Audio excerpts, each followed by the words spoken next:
বলুন আপনার জীবনে আমার প্রভু কি কাজ করেছে।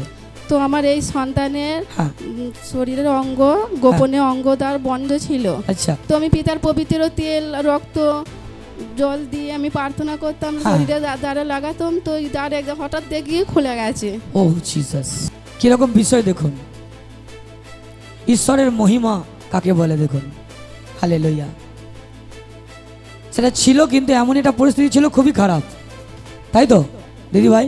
হ্যাঁ বন্ধ ছিল। বন্ধ ছিল, তাহলে কিভাবে সে ইয়ে করতো? আমি পিতার কাছে প্রার্থনা করেছি যে সন্তান তো তুমি দিয়েছো পিতা, এই আচ্ছা। সন্তানকে তুমি আছো, তুমি দেখবে, তুমি তো উদ্ধার করতে, তুমি তো সব পারো। হালেলুয়া। তো সন্তানকে তুমি ঠিক পথে নিয়ে যাবে পিতা, সন্তান তো তোমার শিক্ষাই বড় হবে। দেখছেন প্রভুর মহিমা। এখান থেকে নিয়ে যাওয়া তেল জল, যে তেল জলে বহু মানুষ রহস্য করেছে, আর এখান থেকে প্রার্থনা করা হয় কি বলে, অদ্ভুত কাজ ওই তেল জলে হোক।